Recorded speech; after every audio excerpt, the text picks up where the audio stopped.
Morena, Fiona. Hello, Mandy. Nice to see you. It's Morena for me, but it's not the morning for you. So I'm Okay. doing my first podcast episode recording from Yalova in Turkey, which is northwest Turkey, not too far from Istanbul. And it's very exciting to be able to talk with you. As I think I've said on Instagram, I'm not having all that many conversations with English speaking people, and I'm sort of in that mode of slight, pigeon conversations with people where I'm trying to learn as much as I can in Turkish, but you know, it's slow and it's hard. So lovely to see you. It's so nice to have a friend in the hotel room with me. Welcome to the podcast. Thank you. This is about as close to Turkey as I'll get this year anyway, so we're both happy about it. Yeah, exactly. Well, knowing you, you'll end up around here again at some stage soon. Yeah. So, Fingers crossed. you are living in Ōpōtiki, which is in the Bay of Plenty of New Zealand. Uh, can you tell us a little bit about that area and what you love about it? Mm.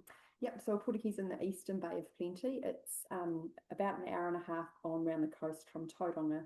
And it's the last town you go through before you go through the gorge to Gisborne or up around the coast, east coast.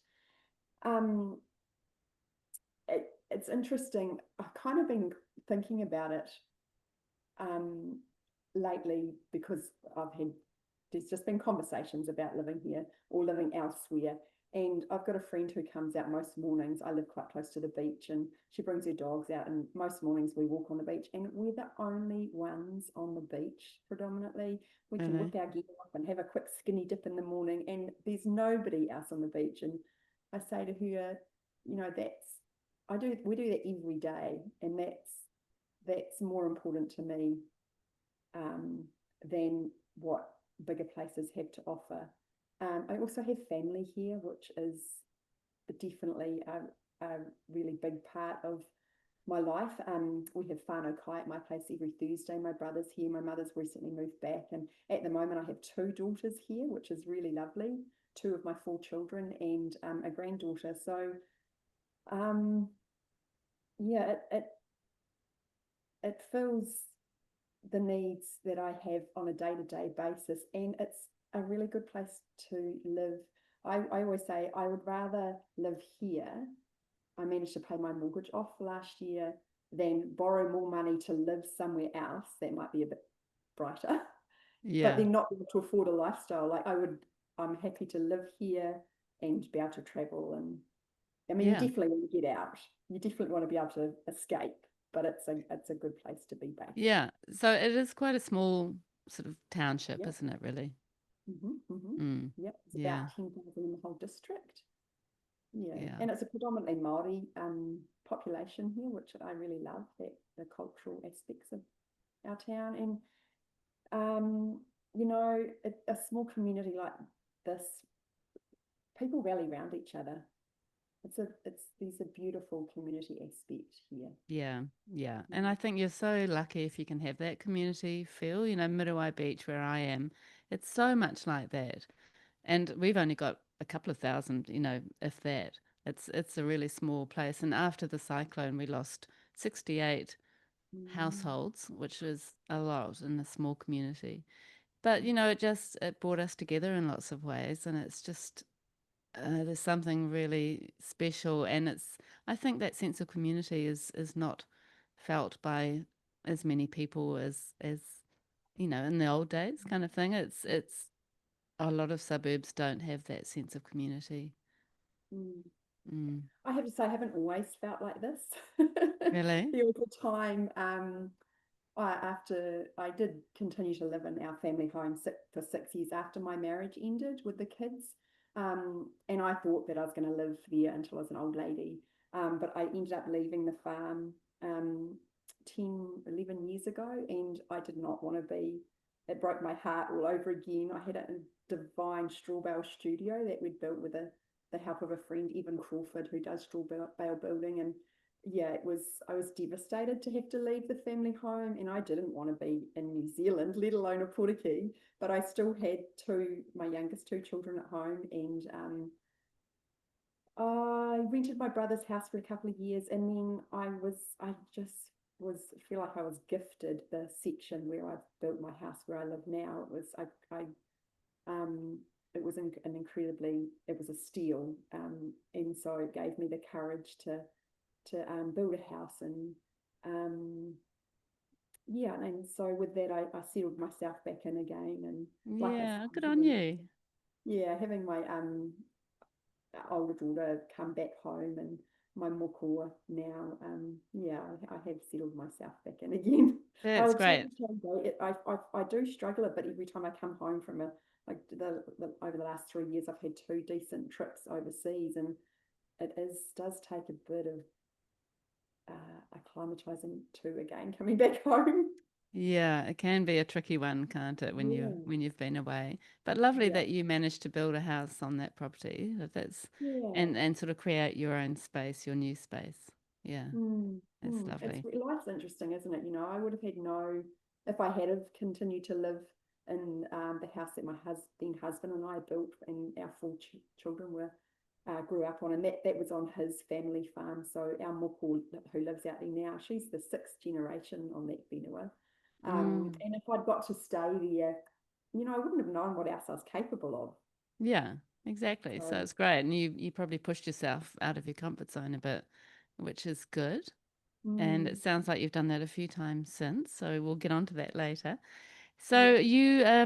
you grew up nearby, and I was reading that you were very influenced by your grandmother, who sort of created beautiful creative experiences for you. So can you tell us a little bit about your childhood?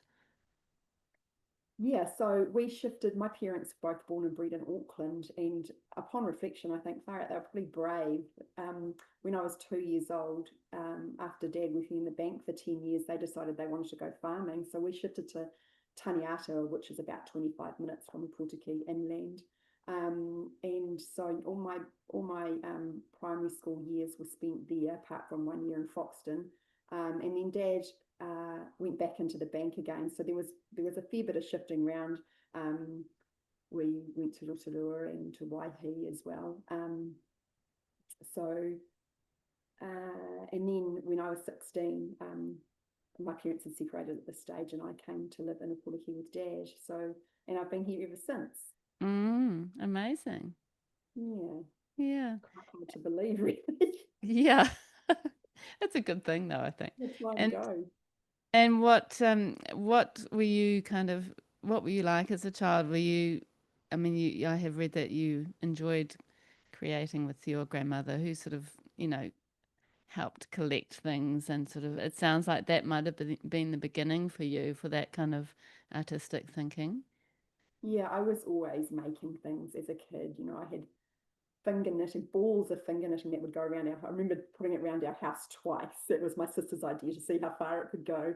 And yeah, grandma lived in Auckland, but we would go up during the holidays. And yeah, she did always have lots of interesting things that I could use to make things out of. And she always displayed them very proudly. Um, yeah, I can remember just what sort of kid was I? Quite different from my sister. Our nan, mum's mum, brought us back these little dolls from an overseas trip, and they were in plastic cylinders, and we had shelves for precious things in our bedrooms. And Melanie sat proudly up on her shelf, and I remember that I had disassembled mine to see how it was made, so I could try and make another one. Ah, that's so interesting. Yeah. Funny. Yeah. And were you thinking, I mean, you started working with feathers and started making in your early 20s, which is amazing. So what were you thinking, through high school and that kind of thing? Were you feeling like you wanted to do something around art as a career, or were you even thinking that you'd like to be an artist? I do know at school I wouldn't have had any concept that I could make my living being an artist. If anything, I really loved sewing.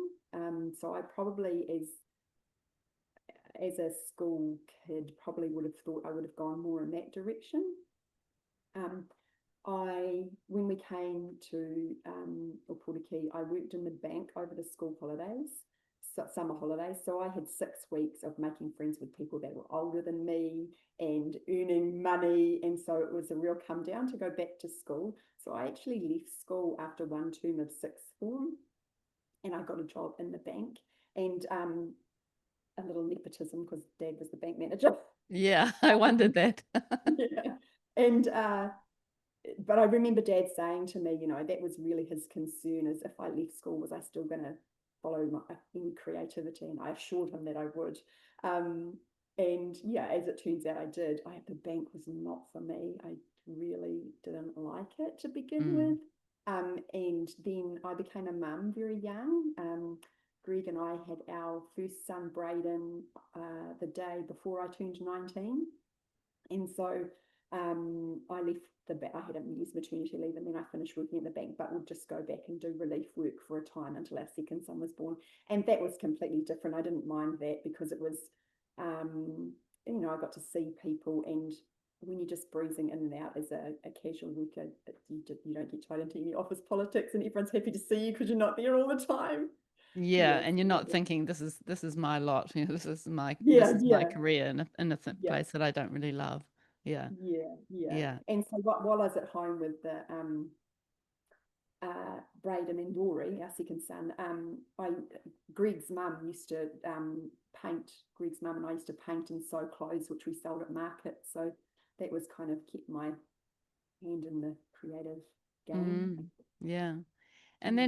then, when you were about 24, you made your first work out of feathers, which I actually find quite incredible that it's been, more than 25 years of working with a medium like feathers, which is such Mm. a unique medium in itself. So tell me about how you actually started that first work with feathers. Well, there was more weaving involved initially, and then over time it progressed to be just all about feathers. Yeah, I put 2 pieces in a local gallery in Ōpōtiki, and then I actually went to Nepal for 3 weeks and 2 days. I still remember exactly how long it was for, which was really life-changing for me, that trip. We had the 2 boys, and yeah, it just gave me this whole sense of a bigger perspective, and also feeling like I had been out into the world. I was, yeah, it was an incredible trip, and I came home and they'd both sold. So it's just carried on from there. And Um, what were they like, Fiona, those ones? as I say, they were little weavings, those ones, so with feathers as well. Yeah. So they not Um, the kete that you now do. Was it like a 2D piece? yeah, they were kitty. Yeah, Oh, yeah, they were. yeah. Ah, interesting. And how did you actually get into weaving? I'd been down the coast at Te Kaha to weaving to learn how to weave kite, and then I'd done night classes with Lisa. I'm not going to remember her surname now, but she had been to New York, I think, with the Te Māori exhibition that was it happened in New York. She'd been part of that, and so she ran Okay, night classes, and so I'd been to workshops there. I can actually remember going to a workshop in Auckland somewhere too. God, so long ago. And Lisa Reihana was at that workshop. Yeah, really? yeah, Amazing. yeah, So were you thinking at that time, okay, I just need to get creative. Like you're a busy mum. You just wanted that kind of that yeah, space for yourself. yeah, exactly. Something for myself. Yeah, Yeah. yeah. And you weren't thinking, I want to start an art practice, which I'm going to continue for the rest of my life at that point. Um, I definitely wanted, I don't know if I was consciously thinking I want to progress my work, but I definitely was committed to it, very committed to it. And, um, it supplemented our income while I was at home with the kids. And yeah, just that, it really was something for myself to pour a bit of myself into. And I was really lucky to be able to develop my work while I was at home with the kids, because I would never have I was definitely going to be a stay-at-home mum. I wouldn't have Mm. yeah, so it all worked out incredibly well for me. Mm. And so that Mm. initial selling of those two pieces, was that kind of a bit of a positive affirmation for you? Yeah, absolutely, it was absolutely. And then I I entered the Thames Art Society and won the Fibre Award. I think it might have been 2 or 3 years in a row. And what else? Someone from there had recommended to Kura Gallery in Taupo that they should have my work. So that was a real buzz.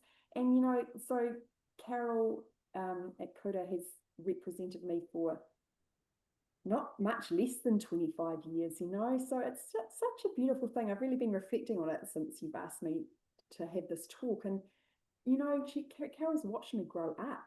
I'm Yeah. 51 now. She's watching me grow up. She's watched me have 2 more children and now become a grandmother. It's a really beautiful thing, the relationships that are developed. Yeah, they're so Mm. special.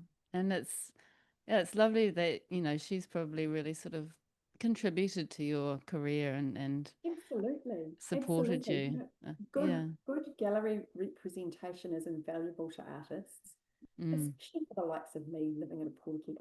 I have no idea how much money there was out there in the world that people were prepared to spend on art. I remember speaking to Carol very early on, and she was encouraging to put my prices up. And she said to me, "Do you know how much computer programmers get paid per hour? You're worthy of this. Your Yeah. work. There's value in what you're doing." Yeah, absolutely. Yeah, Yeah. And yeah. then I suppose at that time, even now really, it is such a unique practice. It feels like no other artists are making work quite like yours. Do you think that that was a sort of contributing factor to people, to gallerists, wanting to take you on? Yeah, I always think there are definitely other theatre artists out there, but I've always thought, like there's a heck of a lot more painters out there. So yeah, that point of difference I'm sure has been helpful to me. Yeah. Yeah. And So, honestly, I just think that perseverance has paid off. mm, yeah, Mm. so good.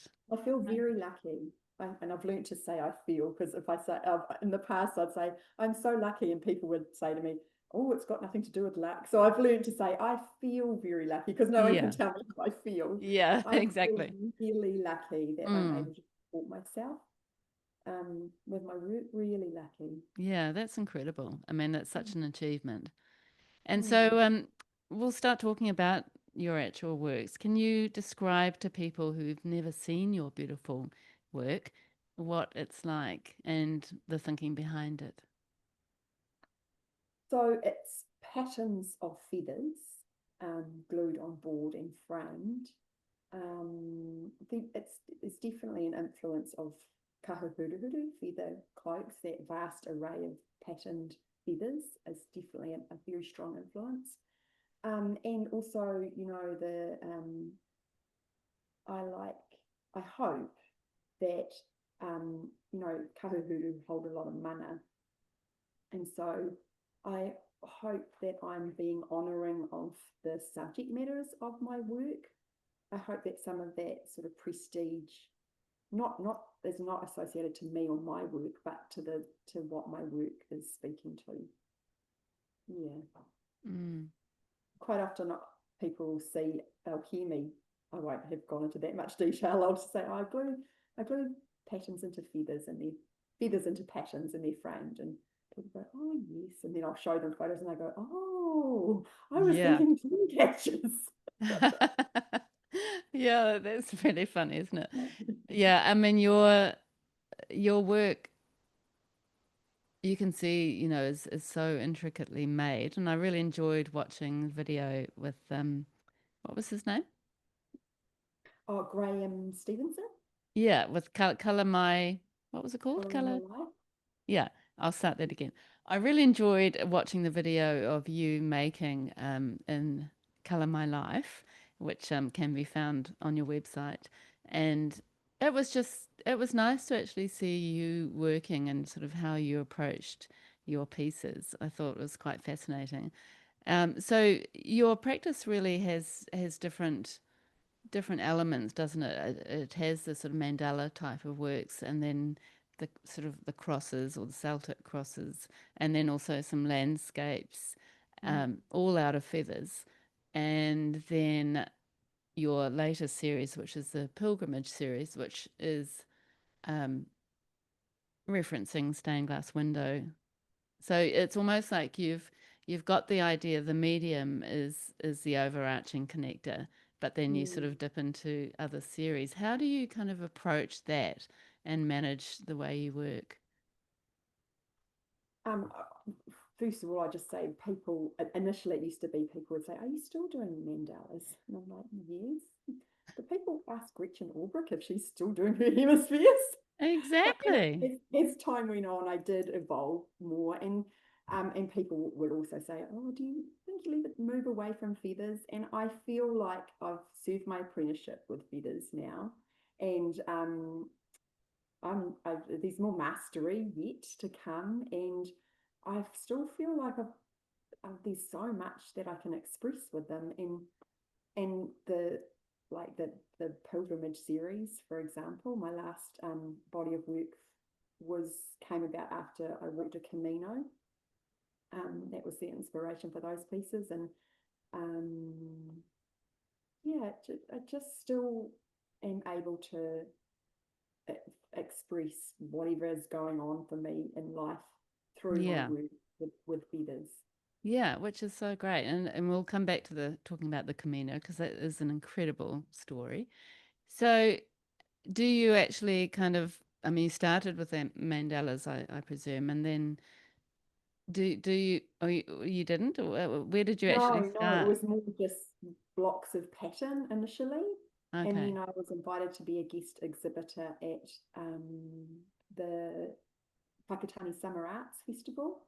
And they had Tibetan monks over creating sand mandalas. And so that was the inspiration. That was also following my trip to Nepal. So it kind of all Yeah. tied in. Um, Mm, so yeah, that was the first ones that I did. And mm. it grew from there. And then as you work, do you kind of dip in and out of the series depending on sort of what's happening in your world, or how do you manage that? Different series of work, do you mean? Mm, Yeah. Probably there's always that an influence, like the mandalas seem to just continue on. But having an exhibition is really good for focusing me. And, when you've got to get a collection of work together that is going to hang all together, it's got to work with each other and tell a story. And so that's the pilgrimage series was for my exhibition, and I haven't done any more of those works. And unless I was commissioned to do something along those lines, I think that will be it. And yeah. I've moved on to a new body of work for my exhibition coming up in November. Oh, that's exciting. Yeah. Hmm. So, how did you get into the landscapes? How did that come about? Um, how did the first one come about? I know I can remember that I had started to.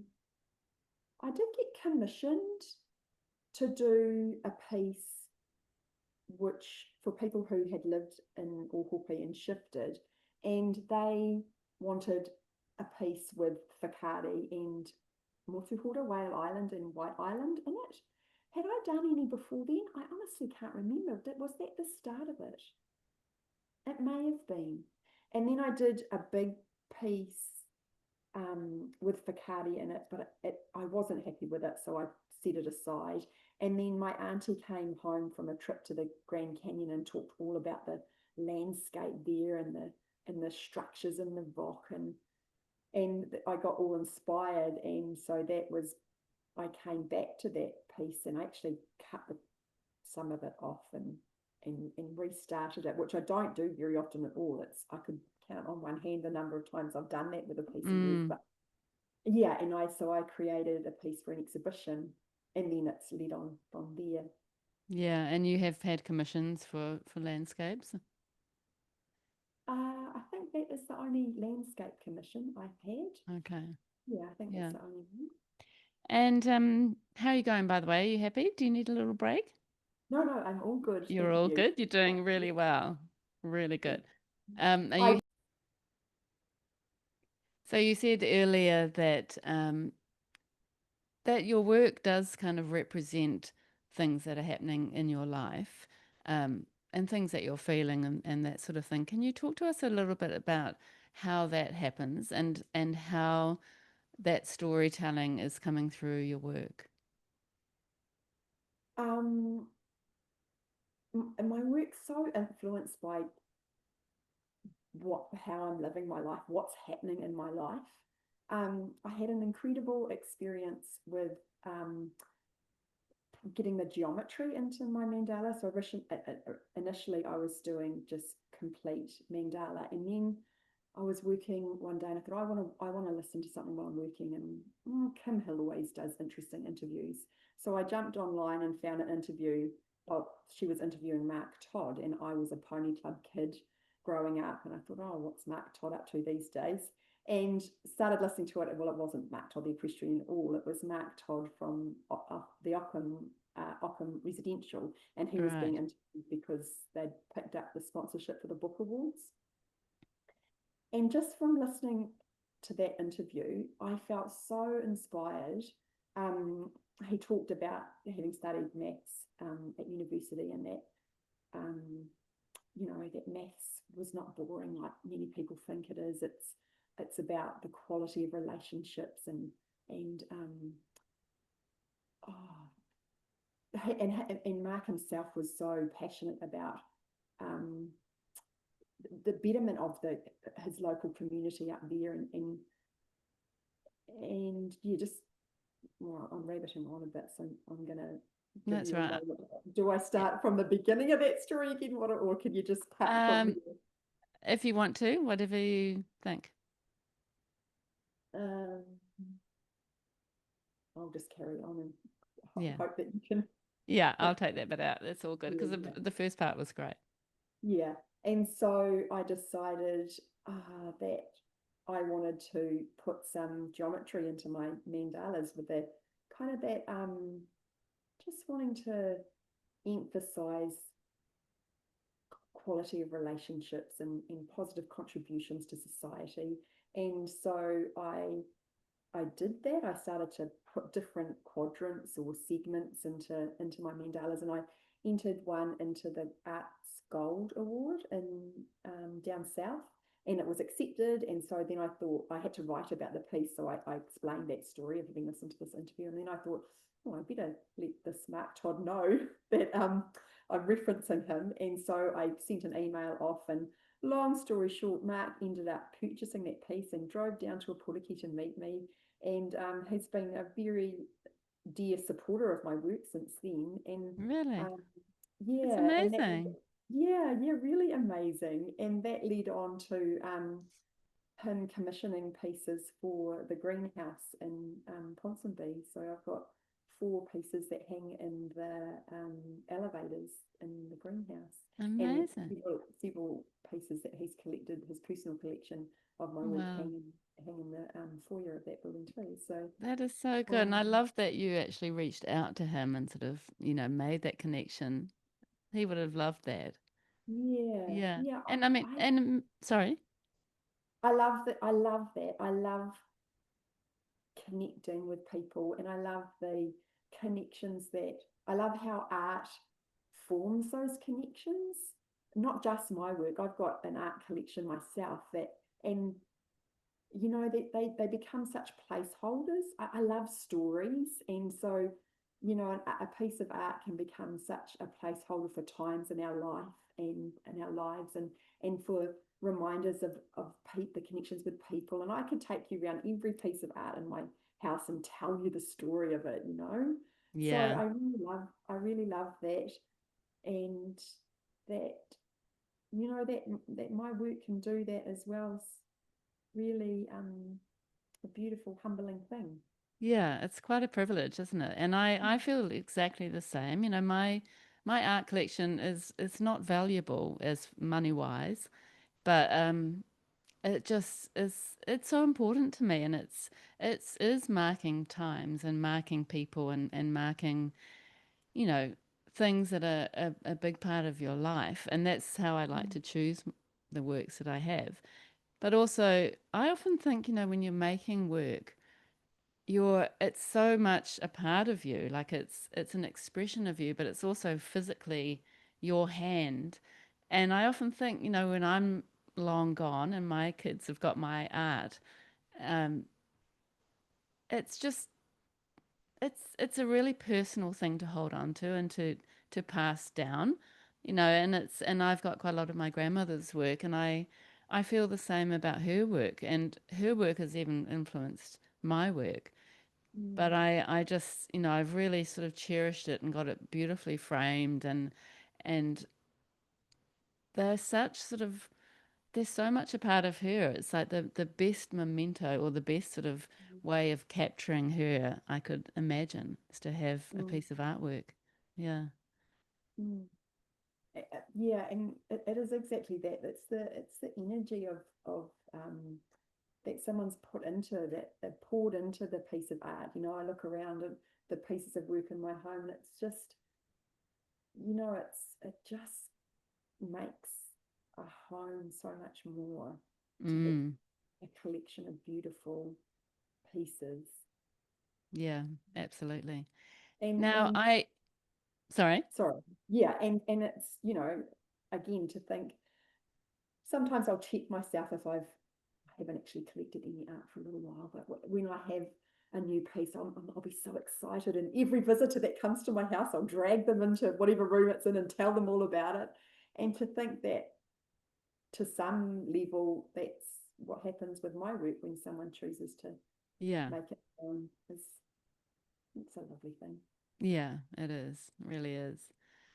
So let's just get into your process. Mm-hmm. What was it that sort of drew you to feathers in the beginning? Well, I always, like I said, I did a lot of sewing. I've always loved textiles and textures and color and I guess pattern as well. Yeah, a pattern is quite mesmerizing, isn't it? You know, Yeah. I can remember as a kid sort of looking at speaker covers and just visually tracing patterns in them, or you know those ceiling tiles that have holes in them with Yeah. patterns. Um, Same thing with those. So yeah, and it's about the creative process too. You know, it's like it's it's different to painting. It's really assemblage, you know, gluing the pieces. And so I really like that aspect of it for myself. And it's been really lovely. I can remember being in Art Bay Gallery, an artist in residence there, and um, to observe people's responses to the work. Quite often, husbands would look a little bit like maybe they'd been dragged in to the gallery. They'll look at my work and go, oh, you know, like, oh, yes. And then they'll look again and they'll go, that's feathers. And then they're enthralled and they're like, how do you do that? Where do you get those feathers from? So that's, I do like that. It's, um, yeah, I like that from both ways. I like, for me personally, that process of creating the work and that the structure of the work and the way that it's constructed is Yeah. enticing to people as well. Yes, absolutely. And the Pleasing. and the feathers, I mean, I had no idea there was so much detail and so much sort of pattern and line within each feather. Like, you know, Mm, just the line that goes around the outside some in some feathers. You know, mm, it's almost like each feather is has pattern of its own. And and they all vary, but then you can also group them so that they kind of work together. So I'm actually fascinated that, you know, you use things like pheasant and guinea fowl and turkey feathers and pheasant and peacock. mhm. I'm just fascinated that you can get such incredible variation in your feathers from those kind of animals. So can you tell us how you actually source the feathers. Um, Turkeys and peacocks are pests here, and they breed prolifically. So Dave Barrett is a guy who lives in Whakatane, just one town over from me. And so if I have to buy feathers, I buy them from him. Feather Girl is his business. So he's won environmental awards for pest control without the use of poison, because if the birds breed prolifically enough, the regional council used to poison them. So Dave hunts the birds, and then they can be eaten, and he'll sells the pelts or loose feathers. I also have people, farmers will ring me up, Fiona, I've got 2 peacocks, here, do you want them? So Really? that's that's the least glamorous side of being a feather artist, is skinning the birds, but needs must. So people ask about that too. And so if the bird is in good condition, I will skin it, because then the feathers are like filed, they're kept in order. Yeah. Um, so yeah, So so you I have get. so you have like a pelt of feathers, which is basically the skin and the Mhm, feathers. Yeah. mhm. Oh, you're very brave doing sorting that out. I was a farm kid. Yeah. Wow. And I My mean, eldest son used to actually do all that for me, but once he left home, I had to roll my sleeves up and do it oh myself. wow. Good on you. So it's not just sort of ordering through Temu a whole packet of feathers, which makes actually a big difference, doesn't it, to what you're actually making? I think Yeah, the fact that, you're thinking about where the birds are coming from and how you're contributing to the environment through that. yeah. So those birds, well, if they were going to be poisoned, they would just have died in where they were. The ones that the farmers offer me, they would otherwise be thrown in a hole. So I like to think that I was honouring the birds by repurposing them into something more with their feathers. Mm, yeah. And you are bringing an awareness to to the birds and the pests and by using those feathers. Do you when you think of maybe approaching a work like a mandala, how do you organize the feathers that you're going to use, and are they sometimes from different birds, or do you Mm. stick with one same bird? So I usually would use a variety of birds. Feathers are so beautiful that how could I go wrong? They are so beautiful. Um, so I will really, I've become very intimate with every feather of a pheasant, a hen pheasant, a turkey, a peacock. Um, so I, I, I, I have got a really good idea after all these years of what of how the feathers work together, and each piece builds on the next piece. With the mandalas, for example, I learnt, when I've stood back and looked at a completed piece, I really like what's happening there, I'm going to explore that some more. And or if I'd done those feathers in the opposite order, that would have had quite a different look. So it's definitely just practice, Yeah. continually working and refining. And it's really interesting. It took me years before I started to use hen pheasant feathers. Initially, I perceived them to be dull and pretty boring. So they're the very muted sort of tones.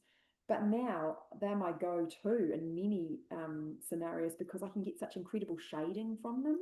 So that's Mm, what I'm using the sky for the landscapes, or I'm using them at the moment for the repeating pattern works that I'm doing, to explore getting some almost three-dimensional effects to the works.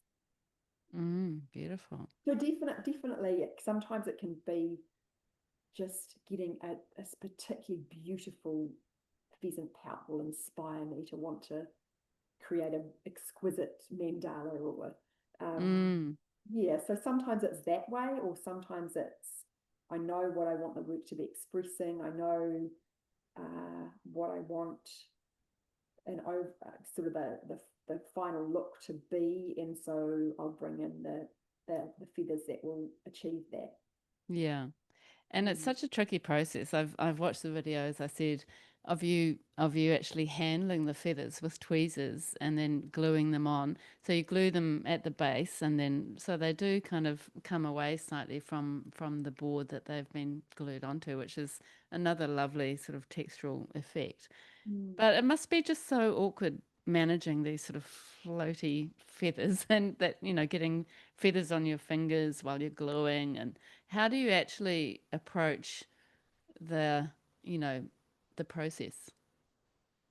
I was thinking about this before we started talking because I'm also a family constellation facilitator, and I see similarities between the two disciplines. So um, I hold family constellation workshops in my home, and when we're circling up, is that becomes a very tapu space, and then we'll come out of that into the Noor space where we'll have something to eat and ground ourselves down.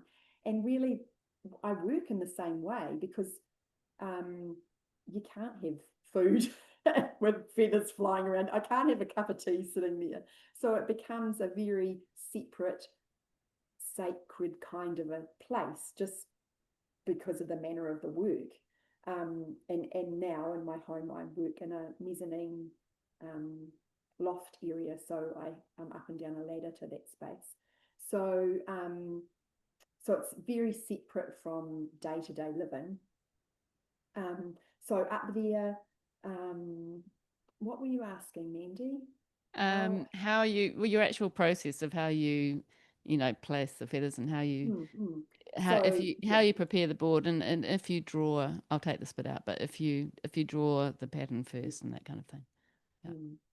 So yes, I'll to begin a piece, I'll have lots of lines, whether it's a mandala or um, there would, yeah. So for a mandala, there would be I'd have lots of concentric circles to follow.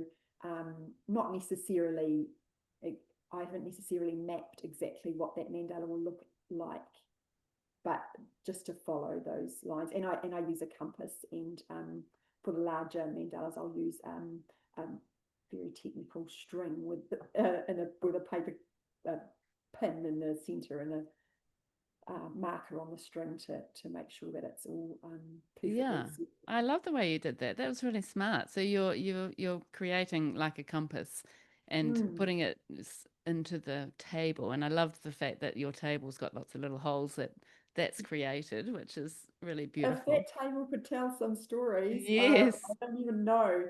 That table came from it was when I left the farm. I had a workbench in my Strawbell studio, so then I needed a work table, and there was an interesting household of people next door to where my mum and her husband lived at the time.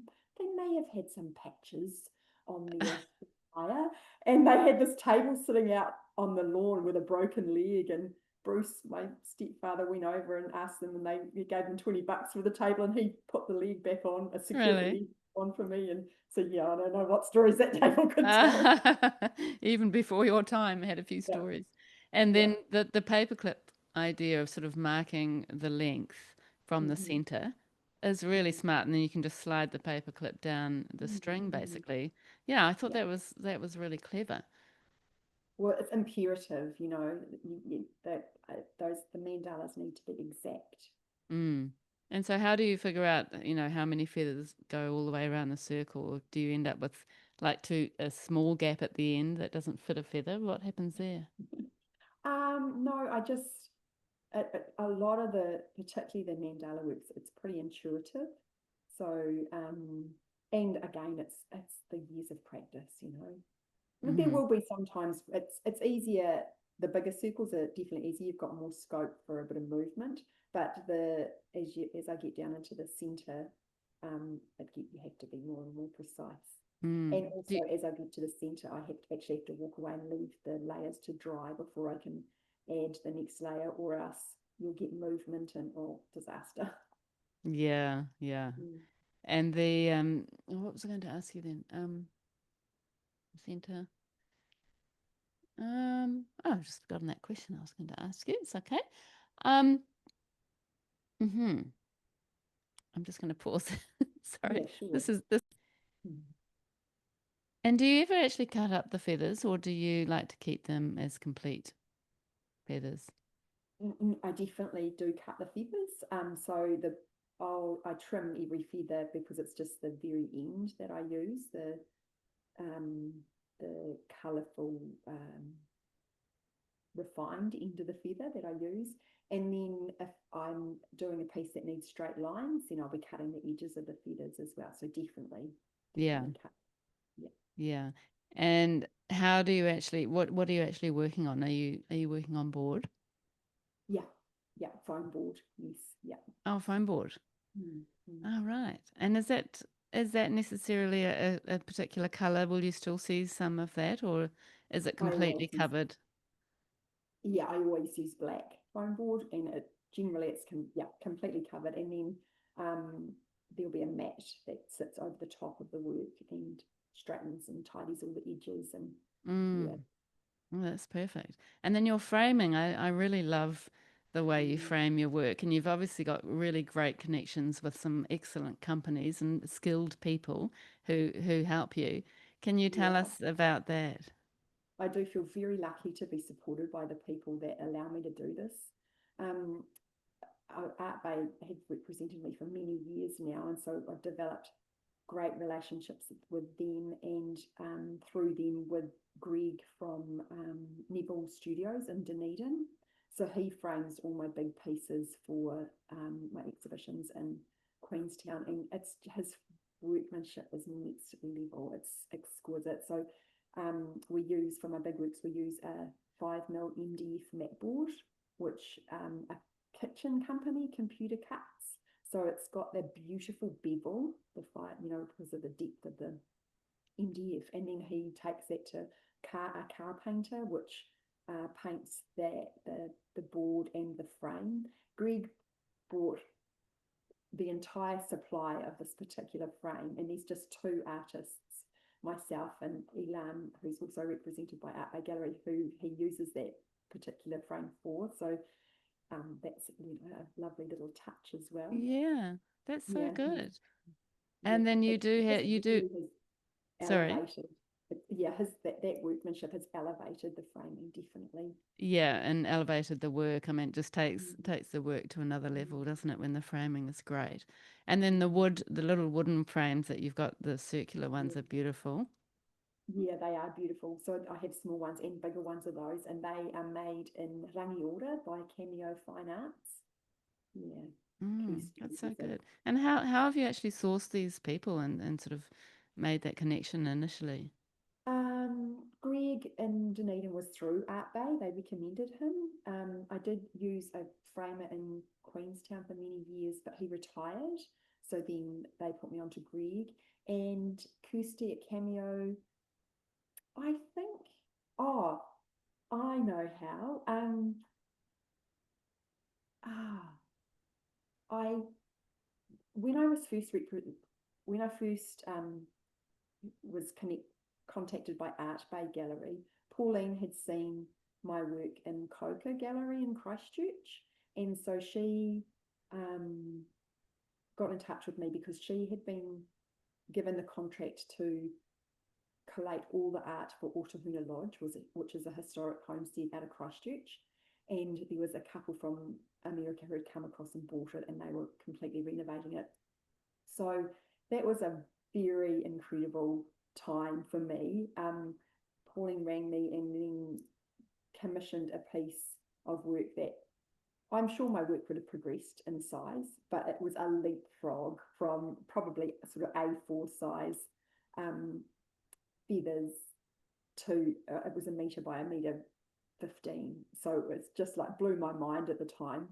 And I felt like a rock star. They flew me to Christchurch to sign that work. And then I went on to have an exhibition with Coca and used the same framers in Christchurch. And they were the ones that introduced me to Kirsty, where the round works come from in Cameo. Oh, right, yeah. Oh, that's brilliant. And I love the way Art Bay kind of, or Pauline challenged you to go big.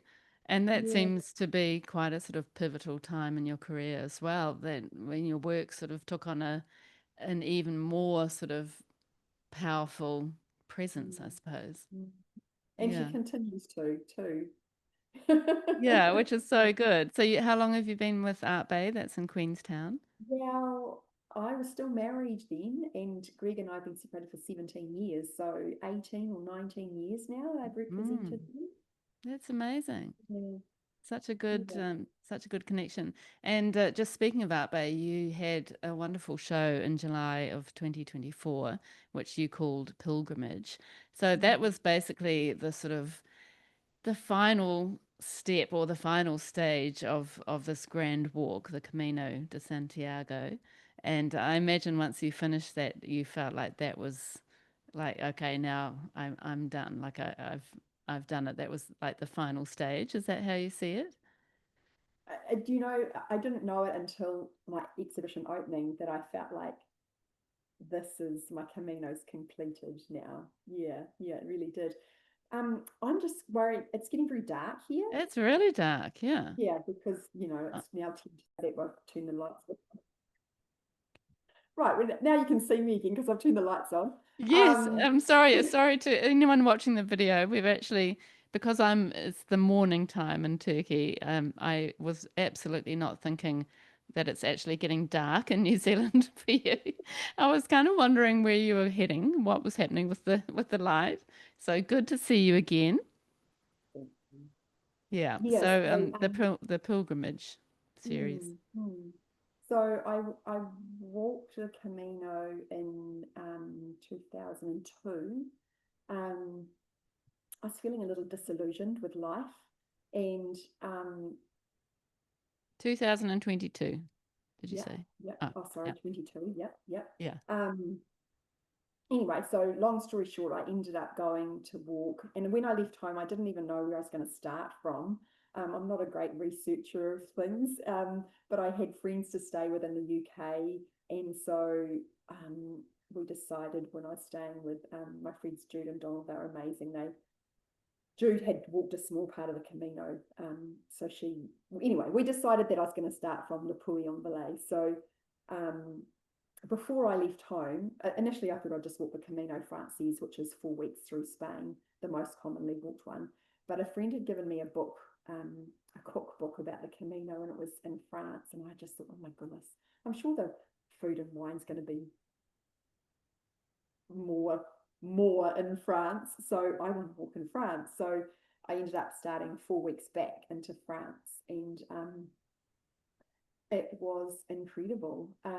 It was interesting that I observed whether people walked for 4 weeks or 10 days or 2 weeks, we kind of all went through the same stages, that the beginning stage when you're excited and nervous, and then you settle into this big middle period of just going through the process. You get your daily routine going, and then as you're coming towards the end, you have to start thinking about how it's going to be to finish. And so, yeah, it was really interesting to observe that. And I feel really, really fortunate to have had that opportunity. 8.5 weeks out of someone's life to do something like that is, Yeah.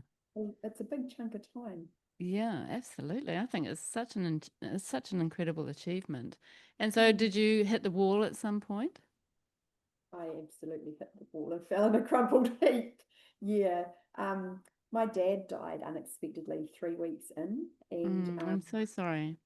yeah, crazy. Lots of people go and walk a Camino to process their grief. So I guess Dad thought he'd give me the jump since I was already over there. Yeah, but it must have been hard for you because you would have felt torn about whether you should go home and that kind of thing. Yeah, my brother told me straight away, don't come home. Walk it out, sis, was his advice. And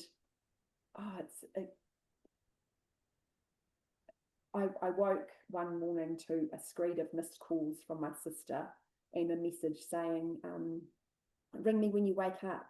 And then another call, more missed calls, and then another message saying, wake up, sleepyhead. So it wasn't completely alarming, because it could easily have also been her wanting to know they were renovating their house at the time. What colour kitchen bench should I choose? But anyway, so then I did I got to speak to Mel, and she told me, and you just go into shock initially, and I just carried on. I had 3 weeks in, I had my morning routine, and I'd been walking with, fallen into sync with a girl, Annalise from the Netherlands, and so I just carried on about my morning routine, and then I spoke to my brother, and he was, as I said, he said, don't come home. So, it was an unexpected death that so nobody knew what was the plan was yet. So I just walked that day, and I just carried on walking, and yeah, it was really hard. It was really hard. I had spoken to my daughter, perhaps 10 days into my Camino, when I'd fallen into sync with Annalise, and also a darling 79-year-old man, Victor. The three of us we were an unlikely pair, trio. We were walking together, and it was so incredibly easy because Annalise could speak English and Victor was fluent in French. So any time we needed to book a bed, he could easily do that for us. And I spoke to my daughter, and I said, I feel like a Camino is supposed to be harder than this. Maybe I should leave these guys and walk by myself. I don't know if I'm testing myself enough. And she said to me, Mum, is that what you'd say to me? Leave the friends you've just made and go and walk by yourself. Yeah. That's not what I'd say to you. Isn't that interesting? Yeah, it was Yeah. really interesting. I can imagine it would be quite a sort of, well, pardon the expression, but a little bit of a mind fuck at times, like where you're sort of challenging yourself and potentially overthinking some things, and it's not just about the walk, is it? No. And I realized that I'd become fiercely independent. By then I'd been my marriage had ended like 14 or 15 years before, and I'd had some relationships, but mostly I'd brought the kids up on my own, and I'd certainly built my house on my own and was living on my own, and I was really glad for that, actually, when my last child left home, Fiona, my daughter, left home, because I got to, for the first time, I had freedom as an adult. I was 18 when I became a mum, and so it was just this, yeah, I was really glad to step into that period of life on my own and just really please myself and what did I want to do. I think that if I'd been in a relationship, I could potentially have got swept into someone else's life. But yeah, anyway, what it also showed me was that I was fiercely independent, and that's not necessarily a good thing either. Anyway, back to the story. I was very, very appreciative of still walking with Annalise when I got the news that Dad had died, because she was amazing. She was the same age as my second son, but we're just friends. And I had a really interesting observation of that this Christmas just gone, because Annalise was in New Zealand, and her and my son of the same age were with me for Christmas, and I just observed myself being very parental towards Rory, and not that way at all with Annalise. Isn't it interesting? Yeah, really interesting. Oh, that's so nice. And So and did you feel like the walking helped you with your grief, even though it was very much early stages of your grieving? Did you find it a way to process what had happened? Yeah, I put a lot to the side. There was a lot of stuff that I didn't look at while I was walking. That all came crashing down when I got home. It was Yeah, a I can pretty tricky imagine. time when I got home, but yeah, it. I. So did I crash and burn? You asked. Did I hit the wall? Yeah, I just walked myself into the ground after Dad died.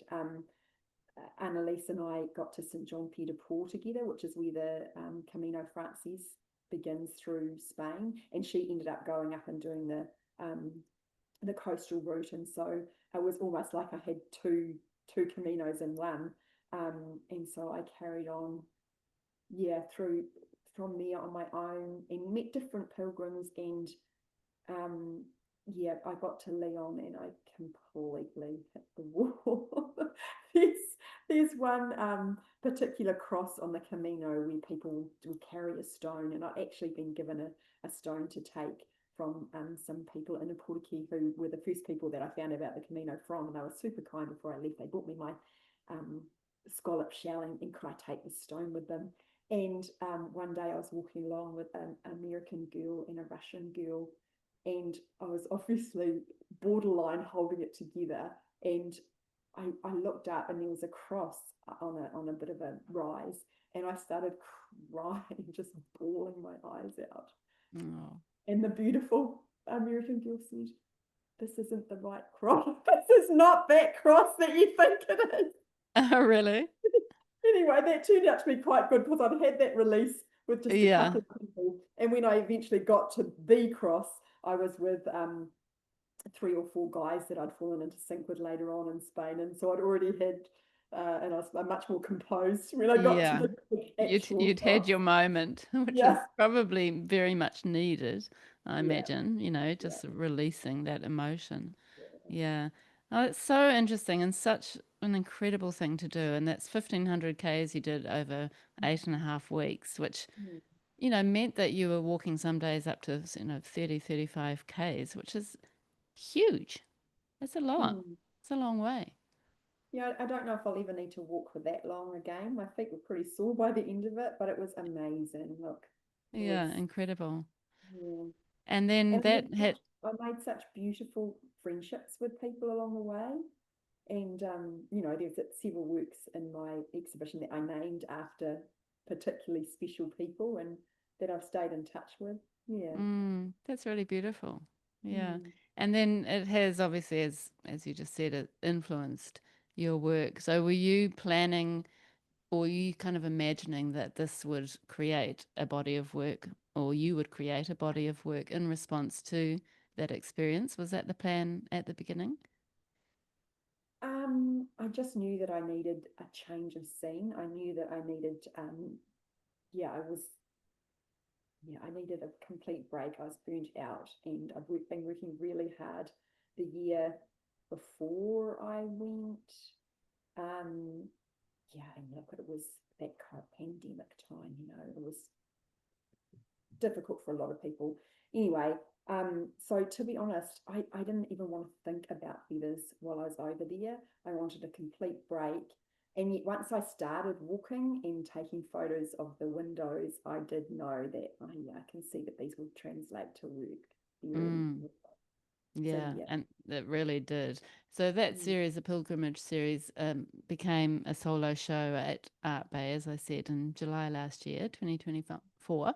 Um, can you describe those works? They're a little bit different to the mandalas. They seem, you have a lot of one type of feather, don't you, all kind of together in sections. And then you create these amazing, I presume, laser cut sort of window frames. Mm. So, yeah, can you describe those for us? Yeah, so because Greg and I had already been working together, we'd learnt trial and error that when there was a lot of detail between the boards and the feathers, it was best to get the boards cut first, and they are laser cut from the kitchen company. And then from there, I was down there. I'm lucky that my sister lives in Dunedin, so I was down there, and we traced the boards. They were just used like stencils, traced them, and then those were shipped up to me here, and then I completed the works, and so they were all spot on to go back to Greg for him to place. Mm. So the mat boards ended up being sort of giving the impression of the LED lighting of the windows, and the feathers were the glass panes. Yeah, so beautiful. Such a great Mm. idea. And uh, had you taken photographs of windows in the chapels and cathedrals that you saw, and were they sort of actual replicas or just kind of inspired by? Both. Some were uh, quite directly influenced, but then of course, as much as that can be expressed with feathers. So obviously that I was limited in the color palette by the feathers. So yeah, I mean, if I showed you photos of the windows and images of my work, you'd definitely see The connection. correlation between them. Yeah. Yeah, And then you did title them by the place name, didn't you? yeah, Yeah, which yeah. is lovely. And it's such a good record for you to have that work. Although did they sell really well in your show? Do you know that it's been a pretty quiet time in that for me, and I don't believe it's just me. So there are still 3 of those pieces available, but over the years, I've learned to trust. I There was a man who owned Globe Gallery in Napier who represented my work for a time many years ago, and I remember him saying to me, I think his name was Jan, and he said to me, Fiona, good work sells.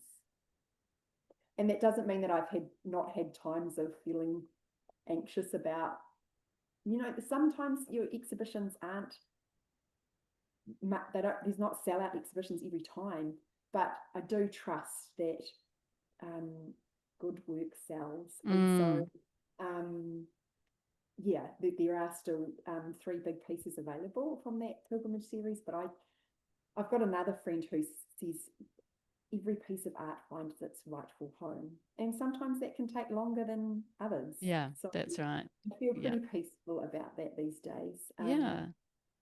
And that truly was the most beautiful um, culmination of that whole period of my life. The opening for that exhibition, Art Bay put on a beautiful evening, and I felt so well supported. I had so many people who are important to me who'd made the effort. One friend, Jude, had come from the UK. There's a group of us that have for many years met. For many years we met every year, and then it had been a period of time, but we all turned 50 last year, so we decided we were going to have a get together, and so that was for my exhibition opening. And yeah, it just was a very beautiful evening. It just felt so, as I say, like the completion of my Camino, my pilgrimage, and just felt really honoring of my dad. It was really beautiful, really beautiful. Yeah. I can imagine that. That is so beautiful. Mm. Yeah. And it's a reflection on you and the connections that you make with people as well. Yeah, I guess it is. I spoke to um, Rex and oh, my apologies, and another name has escaped me, but Penny from the gallery, and they said that was the most beautiful evening they remembered in the gallery, my opening, and I just Mm, that people were sincere in their calling to be there. They truly were there to support me and to yeah, yeah, it was mm. beautiful. Yeah, that's lovely. What an incredible journey, from Mm. beginning to to the end at that opening. And Art Bay is such a beautiful gallery with the lovely stone walls, and I feel like those pieces would have just fitted so beautifully into it's almost a cathedral kind of feeling in there anyway, isn't it? Yes, yes, Yeah, yeah, that's yeah. perfect. And tell us about the show that's coming up at Art Bay in November. So um, since I've finished that Camino, I've said I need to walk another one because Dad can't die twice, and it'll be a completely different experience. So last year I went to Lisbon. Initially, the reason was to attend a family constellation conference, and then I was going to walk some of the Camino from Porto north, but there were terrible wildfires, so I didn't end up getting to do that. At the last minute, a friend who was over joined me, and we walked the Fisherman's Trail instead, and we just had the most beautiful time. But it did reinforce for me that the Camino is something special. That Camino community really is next level. There is something very special about it. Mm, So while I was in Lisbon, I was just, as anyone who's been to Portugal will know, I was enamored with the tiled buildings. They were so exquisitely beautiful, and that repetition of pattern is relates to my work so well, because so much of my work is about pattern. And um, within family constellations, which is a therapeutic technique, it's looking at how you fit in your family system, and so often you're looking for repeating patterns within a family system. So it just is tying all of that together in this body of work for the exhibition. Beautiful. Yeah, Mm. I love pattern too. There's something, I think it's a very sort of, it's a very meditative Yes, it is. process. You Yes, know, when you're it's working with soothing. pattern, there's It's something soothing. about it. Yeah. I don't know if it's the repetition or Yeah. just, you know, and I do find, I think I've talked on the podcast before, you know, I do sort of dip in and out of collage work. At the moment I'm painting, but I love the placement and the sort of composition of pattern. It does something to me. You know, it's really Absolutely. interesting, isn't it? Yeah. And that's going to be a beautiful show. What are the dates for that one? Beginning of November for 2 weeks. Okay, Mm. nice Mm. at Art Bay. And do you That ever just yeah, sorry? just when you what just while you're speaking there, Mandy, I just that's what I want my work to do. I just want people to just have that moment of stillness and just connecting with themselves, and yeah, that exactly what you're talking about, that soothing. Mm. um yeah, that's what I hope my works do. Yeah, and I think, you know, from what I've read about your works and the people who are purchasing your work, it feels like they find them very, a lot of people sort of connect in a almost spiritual way, and they do feel the soul of the work. And there's something about what you're doing that is really touching people quite deeply. And Mm. whether that's about the pattern or if it's making them think of their culture, because you often do have sort of connections to culture, don't you? Mm. So it's, what do you think it is about your work that people are touched by? Remind me about the culture part. I'll come back to that in return in regards to the repeating patterns. Um,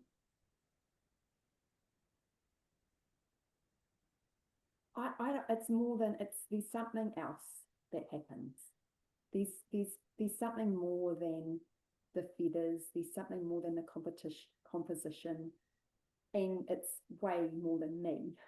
You know, I'm a conduit for source energy to flow through, and um, I remember one particular time I was walking back from across the road from my framery in Whakatane, and I bumped into a woman who connected that I was the artist of that work, and she stood in the street and cried because she'd had a response to a piece of my work that had reminded me of a daughter that she'd lost.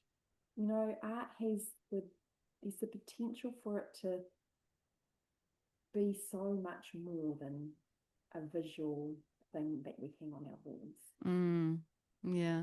And how do you want to talk about the how it connects culturally? Yeah.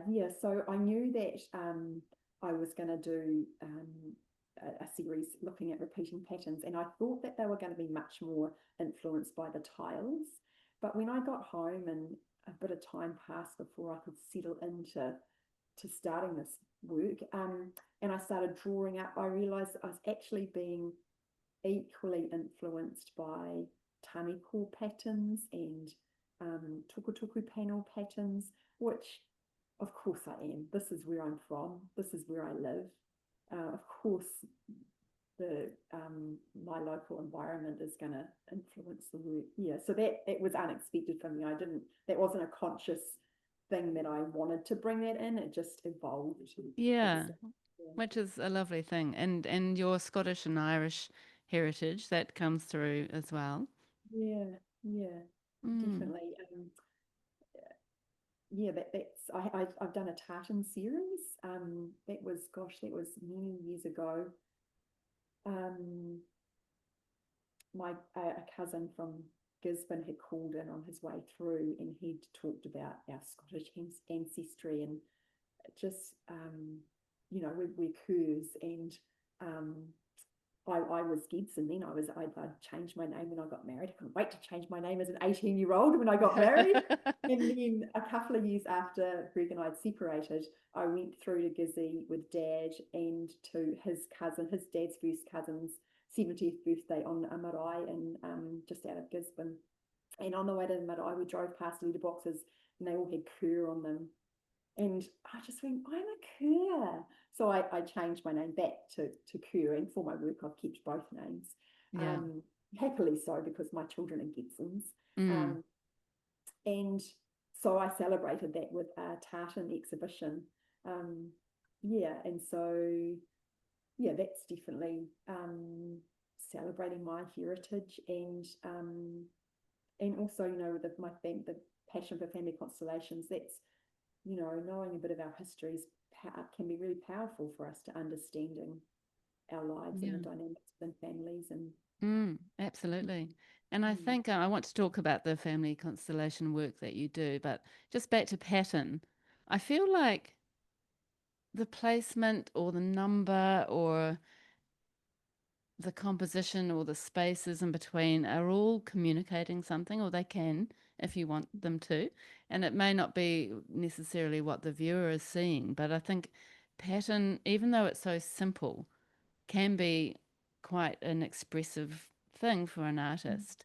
And then I think the viewer can then also respond in their own way. You know, it might just be the simple idea of the cross, the four parts of the cross might be symbolizing the members of a family, or, you know, I feel like that simplicity is something that maybe is quite accessible for people, which is a mm, good thing. mm, Yeah. And do you ever definitely. feel that do you call yourself a feather artist or a fiber artist? I guess I would call myself a feather artist. Yep, Yeah. yep. I And do consider you ever, myself an artist who works with feathers. Yeah. yeah.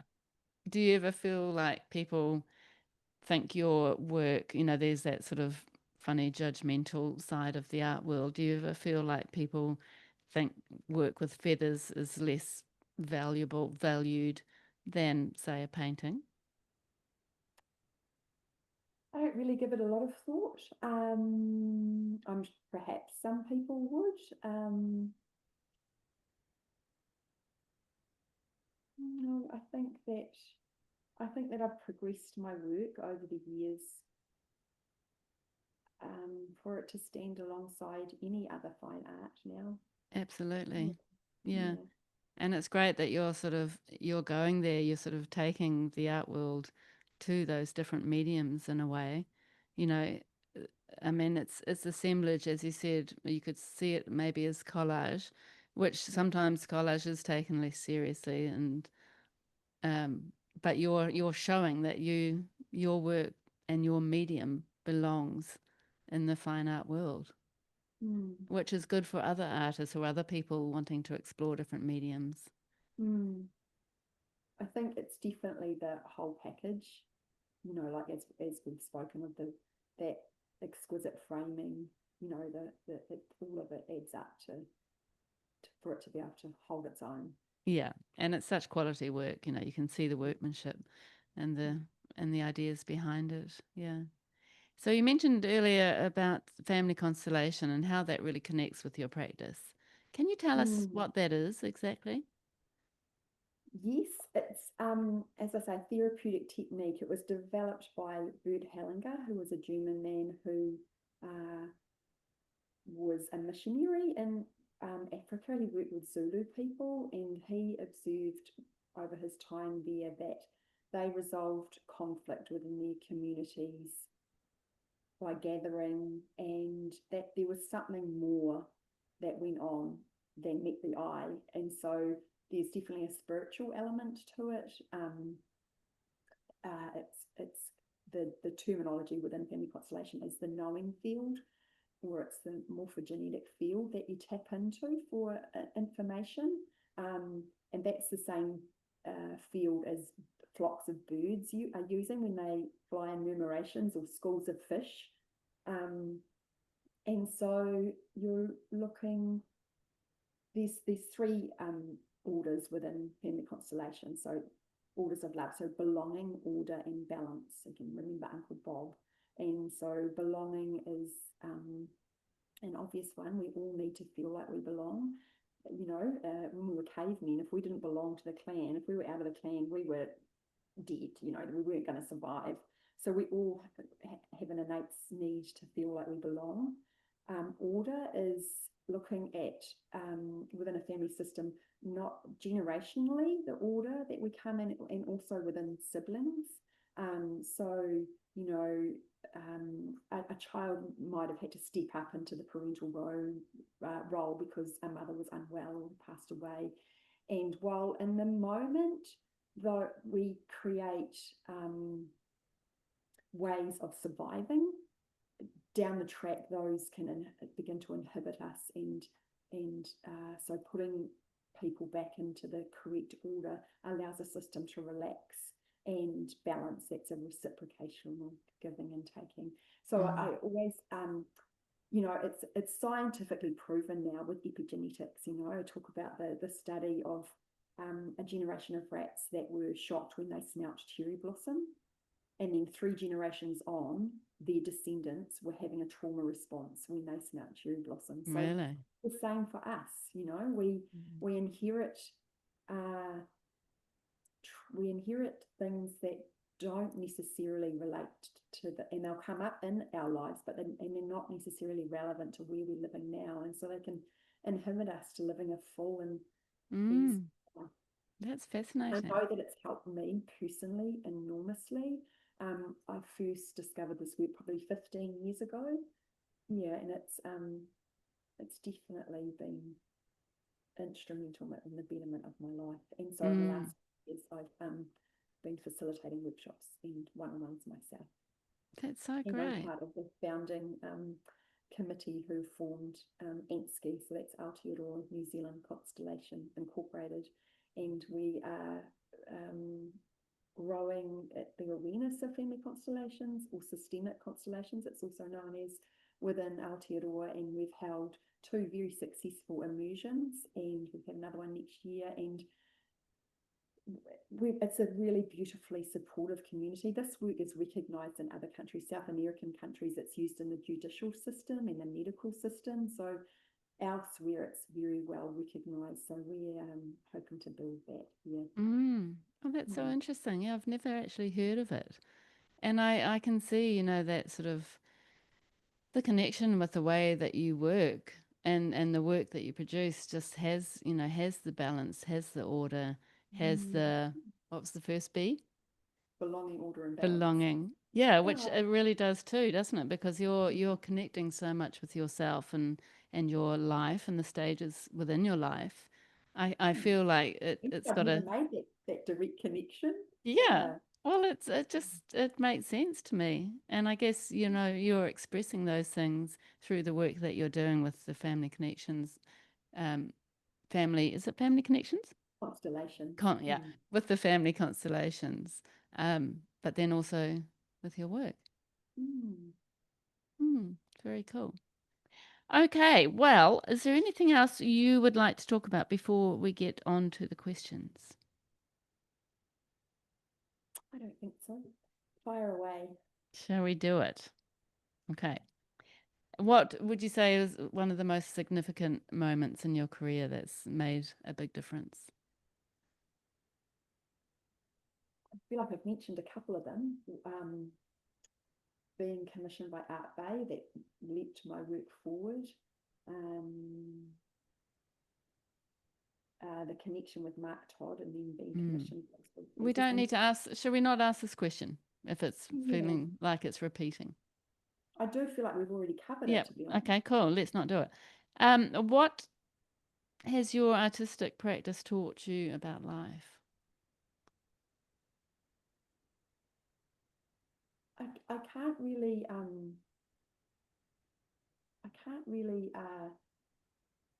what's the word I'm looking for, extract one from the other. It's just a complete symbiosis. That perseverance pays off, that it's taught me to trust life. It's taught me that we can't see around corners, and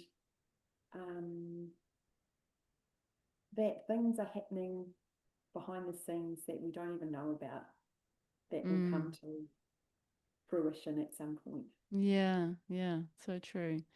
What do you think are the biggest challenges for you as an artist? Um, Keeping a balance, back to that, keeping a balance. It's a you've got to be a dedicated person to be self-employed and to work from home. It's very easy to be distracted. My youngest daughter runs her dog grooming business from my garage, and she's the mother of my moko. So that is the most delicious distraction you can imagine. So Yes, I yeah, know that feeling. I've found myself pretty time pressured um, at different stages over the last couple of years, and it's also the balance of I tend to get um, when I'm deeply working uh, when I'm working on a big piece, I can get very deeply involved in it, and everything else tends to get pushed to the side a little. So, like I recently 2 days ago finished a big piece, and I it's like you come up for air, and I've got to tidy my house and get everything back in order again before I can go on and do the next piece. Yeah. And to be honest, I don't uh, I actually enjoy all aspects of being an artist, a artist who supports himself with their work. I'm all good with doing the accounting side of things and the GST and I love connecting with galleries and that's all got easier for me over the years as I've grown up and got more confident in myself. It used to be a lot more nerve-wracking. So I do enjoy all of those things, and it's also a lot to juggle and balance. And it's quite different parts of your brain. So again, if I'm immersed in creating a piece of work, it's it seems to actually over the years to have got a bit more difficult to switch into using other parts of my brain. And I think that's actually because I've healed my nervous system a lot, and I think I used Mm. to be much more vigilant, hyper vigilant, and I wouldn't want to let anybody down. And I've always prided myself on being professional, and so I would push myself before. Whereas I tend to actually just be a little more relaxed and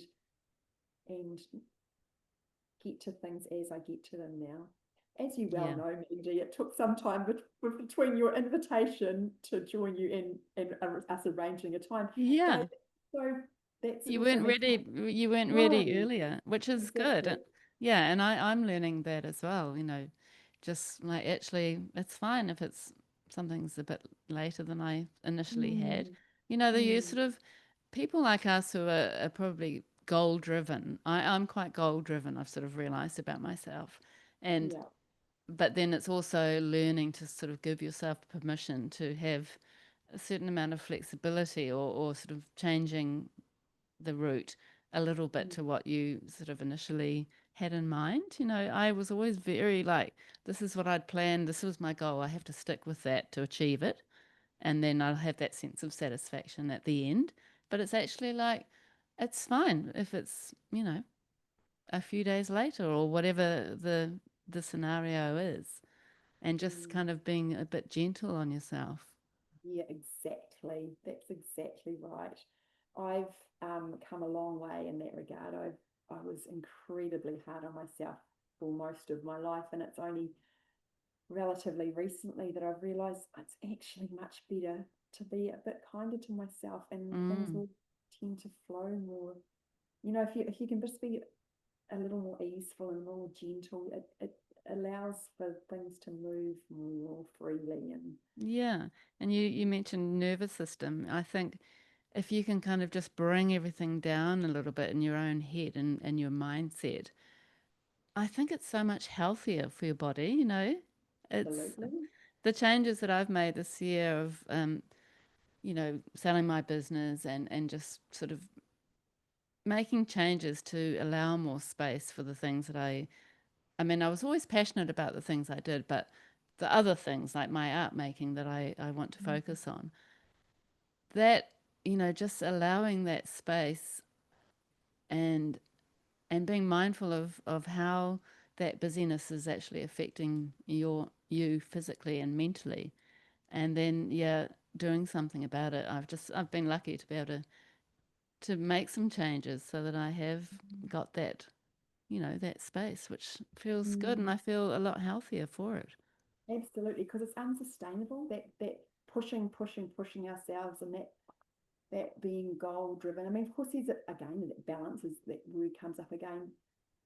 But when you can, I've learned this year really to relax into that trusting, and again, like settling my nervous system, and just feeling more embodied in myself. And that's where intuition is felt. That's where we can be inspired. Yeah. I tend to have been a very head orientated person, and so to be sinking into my body is feels fantastic, and it's Mm. just allowing things to open up so much more, and people that will cross my path, or ideas that will come, and it's a much better place to be working from. Yeah, it really is. Yeah, that's great that you've got to that point. Yeah. Yeah. And you are very, you're internationally acclaimed. You've got work all around the world and, all sorts of different countries. And Art Bay obviously help with that as well. But, you are contacted by people in other countries. How do you manage that, and how do you reach those people, and how do you get out of New Zealand? um I've just been really fortunate, really exactly what I've just said, people crossing my path. I got to exhibit in France because I met an artist in residence from France whose sister lived in Katikati. Um, and it was through her that I was invited to exhibit in Japan as well. Um, yeah, and as people finding me, definitely Art Bay's exposure has been incredible for my career, because who was going to find me in Ōpōtiki, Yeah. And And so Art over the, Bay, sorry, you go. yeah, Art Bay's, it's a holiday destination, Queenstown, and it's incredible the number of people who go to Queenstown and will say to me, "Oh, we saw your work down there," and so and it's back to perseverance paying off too. Like, it's been a long time that I've been doing this work, and most of, like, I wouldn't say every single piece. Someone once contacted me from the UK because they'd found a piece of my work, in a very small piece of my work, in an op shop. Really? But most pieces are still hanging in people's homes, and so I guess, over time, people are exposed to your work once, Mm. twice, start to recognize it. Yeah, Yes, and the more you get out, the more you sort of extend your reach. And you have mm, been quite sort of proactive with entering awards and that kind of thing. Do you think that's been helpful for sort of spreading your work? definitely. Although I have been a bit remiss on that in the last few years. I could potentially look at that further, but it hasn't been on my radar just lately. But in the past, definitely, yes. Yeah. And why were you actually entering awards? What was your intention with that? Just exactly what you've said, really, Mm. exposure to Yeah. let my work be seen. Mm. Mm. And what would you tell your younger artistic self, or somebody starting their career? Um, I would tell someone who is starting their career that if I can do it, they can do it, and just to, again, perseverance pays off, and be be authentic with yourself, and develop good relationships with people, and be reliable with your galleries, and that leads me on to think, for me personally, I've continued to grow my work because I'm supporting myself with it, so I need to, but equally to honour every person that's supported me by buying a piece of my work. I want my work to continue to increase in value, and be, be valuable for all of the pieces that people already own.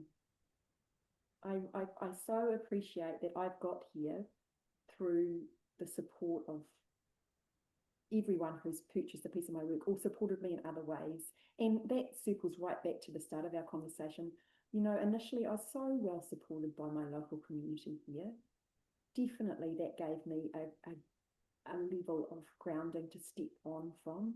Mm. So yeah, that's a big part of why I continue to grow my work. Yeah.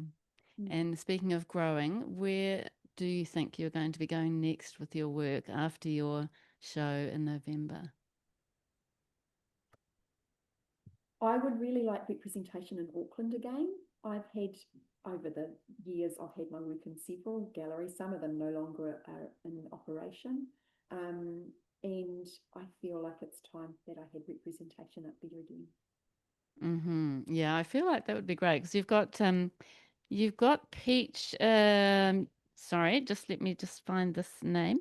You have your work with Red Peach Gallery, which is in Napier, and Kura Gallery, as you said, in Taupo, Yeah. and then Art Bay, obviously, in Queenstown. So you've got a nice spread, but then, yeah, it does feel like you need to be in Auckland for sure. Mm, mm. Yeah, that'd be a good goal. So any gallerists listening, get in touch with Fiona. And as far as your work goes, do you have any sort of feelings of the kind of work that you'll be making next year?